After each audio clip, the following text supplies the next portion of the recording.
Péché, j'ai 24 ans et j'étais en service civique il y a 3 ans. J'étais volontaire en résidence et j'avais des suivis d'AI, d'accompagnement individualisé, je m'occupais des RANI et le volontariat en résidence se passait sur Argenteuil. J'avais une mission autour de la médiation dans une école élémentaire, donc l'école de la Croix-du-Nid, et j'étais dans un collège pour tout ce qui est... En gros, c'était les élèves qui ressortaient du lot de 3e et les élèves qui avaient les félicitations, c'était pour les pousser plus loin dans leur réflexion sur qu'est-ce qu'ils peuvent faire après. Voilà, et leur donner des techniques pour passer le brevet. Voilà ce que j'ai fait pendant mon service civique.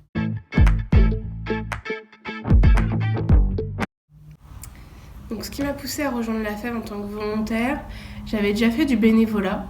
Et en fait, je pouvais pas continuer avec mes études parce que les horaires ne correspondaient pas.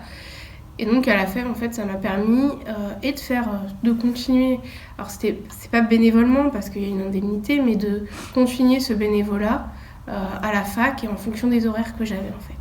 Et c'est ça qui m'a plu avec la FEV. Le meilleur moment que j'ai eu pendant mon service civique, il y en a eu plein en fait, parce que tout mon service civique s'est bien déroulé. J'en garde vraiment un bon souvenir de toute l'année. S'il y en a un en particulier dont je me souviens, c'est le premier jour où on était les 6 premiers à arriver le premier jour de la rentrée à la FEV. Et tous les brise-glaces qui ont été faits, etc. pour apprendre à se connaître et voilà. Donc c'est ce moment-là où vraiment on découvre l'équipe avec laquelle on va travailler. Et on disait qu'on était les 6 Pokémon de première génération et que les autres ils arrivaient après parce qu'ils sont arrivés en cours d'année. Voilà. Donc c'était nous les 6 premiers.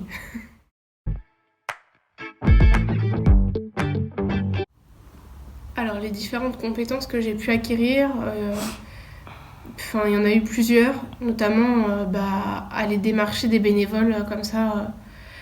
Dans la rue, je me disais que c'était compliqué. Au final, quand je me suis retrouvée face au public, ça m'a pas fait peur du tout, au contraire. Il y a eu aussi tout ce qui est démarchage téléphonique. Maintenant, je suis beaucoup plus à l'aise au téléphone quand il s'agit d'appeler des gens, etc. Ça m'a permis de développer ça. Et aujourd'hui, ça me sert dans mon métier pour appeler les partenaires. Il y a tout ce qui est partenariat aussi. Alors même si la chargée de développement local qui était avec moi s'en chargeait, elle a pu m'amener... à différentes réunions pour que je vois comment ça se passe aussi.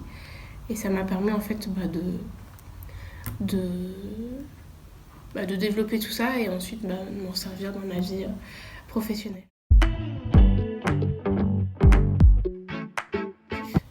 Et d'un point de vue professionnel, ça a tout changé. C'est-à-dire que j'étais en licence de langue pour devenir professeur des écoles. J'étais en 2e année quand j'ai fait mon service civique.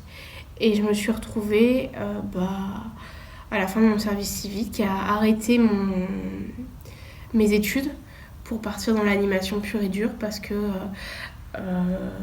ce que j'ai vu dans les écoles ne me correspondait pas forcément en fait.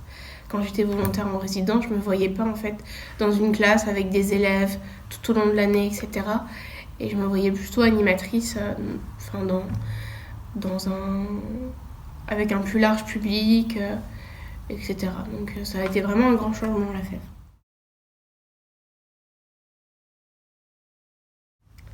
Donc, depuis que je suis sortie de la FEV, je suis animatrice famille dans un centre social, c'est-à-dire que je m'occupe du 0 à 99 ans. J'ai changé de lieu il y a quelques temps pour partir dans un centre social associatif. Et là, au 31 mars, en fait, je termine mon contrat. Donc je cherche autre chose après, toujours dans le domaine de l'animation. Voilà.